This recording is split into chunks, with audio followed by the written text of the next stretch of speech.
भजन छूट गया और अंत में जो मति होगी वही गति होगी और उनके प्राण हिरण में बस गए। तो उन्हें उनका जन्म दूसरा हुआ, योनि में उन्हें आना पड़ा, लेकिन भगवान का चिंतन नहीं भूला। एक जंगल में आग लगी है, सारे हिरण भाग गए, वही हिरण चक्कर के राख हो गया।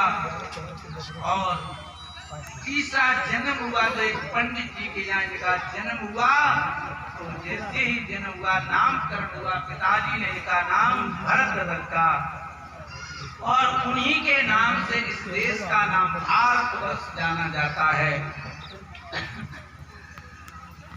पिताजी ने नामकरण किया, जलोक संस्कार किया और कहा कि आप गायत्री मंत्र पढ़ करके सुनाओ। जिन भरत जी को अनेक वेदों का ज्ञान था, पुराणों का ज्ञान था, लेकिन भरत जी सोचने लगे अगर गायत्री मंत्र सुना दिया तो कल पिताजी कहेंगे कि जाओ यजमान के जहाँ बेटा हुआ है नामकरण करके आओ, फिर वही संसार में हमें जाना पड़ेगा, लेकिन हम जाना नहीं चाहते हैं। पिताजी मंत्र पढ़ाते पढ़ाते नाराज हो गए, डांट फटकार लगाने लगे। अंत में पिताजी ने कहा क्या मेरे घर में जड़ ही पैदा हो गया है क्या? उसी दिन से उनका नाम जड़ भरत पड़ गया। पिताजी मंत्र पढ़ाते पढ़ाते परलोक पधार गए, लेकिन पिताजी को मंत्र नहीं सुनाया। जिन्हें वेदों का ज्ञान था क्यों नहीं सुनाया? क्योंकि अगर हमने सुनाना प्रारंभ कर दिया तो कल फिर वह संसार में फंसना पड़ेगा, इसलिए अब हम फंसना नहीं चाहते हैं। क्यों? अब लो नसानी अब न सही हो, अब लो नसानी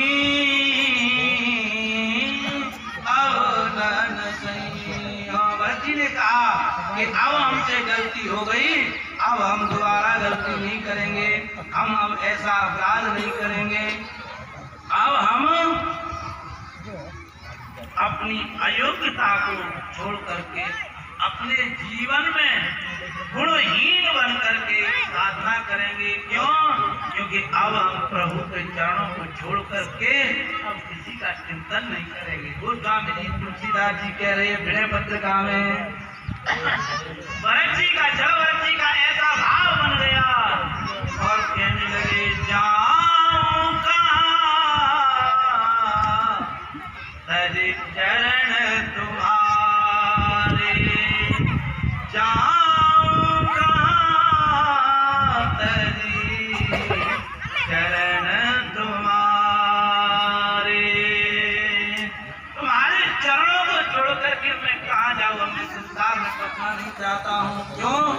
क्योंकि काको नाम पतित पावन जग, काको नाम पतित पावन जग, कहीं अति दीन प्यारे, जाऊं कहाँ तेरे चरण तुम्हारे। पिताजी परलोक चले गए, भाइयों ने भाभियों ने जड़ भरत जी को भयंकर कष्ट दिया, घर से धक्का दे करके निकाल दिया। क्यों? क्योंकि भैया जो काम करने वाला नहीं होता है घर का, उसे कोई रखना नहीं चाहता है, सब मतलब के यार है। हाँ, अगर वो काम में बढ़िया हाथ बटा रहा है तो सब लाड़ प्यार करेंगे, और जो महाराज कोई काम धंधा नहीं करता है तो उस पर का प्यार नहीं होता है, उसके ऊपर तो भगवान का प्यार होता है। आज भैया भाभियों ने घर से निकाल दिया, कहाँ जाए किधर जाए कोई पता नहीं है। आगे चल करके राजा रघु गंधर्वों के राजा ने पकड़ लिया है भरत जी को, बलि लगवाई है। काली माता प्रकट हुई है, उसके बाद काली माता ने आशीर्वाद दिया है और राजा रघुवर से भेंट हुई है। राजा रघुवर को दिव्य उपदेश दिया है और उपदेश ऐसा उपदेश दिया कि महाराज चरणों में गिर गया और कहा कि मैं सब कुछ, किसी से मुझे भय नहीं है, अगर भय है तो संत और ब्राह्मण से है। कहीं आप ब्राह्मण तो नहीं है?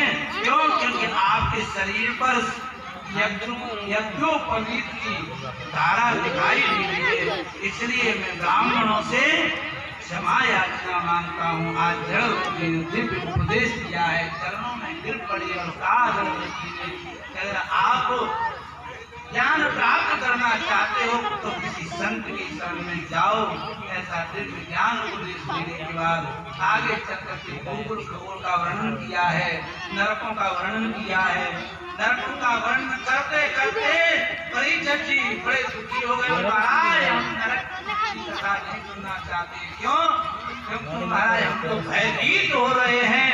तब उन्होंने कहा परीक्षित जी ने कि नरकों से बचने का उपाय क्या है? तब बस के चित्त के बलियार भक्त्या वासुदेव परायण अगम दुर्वंतिकांतेन नीयारमिदभास्करः।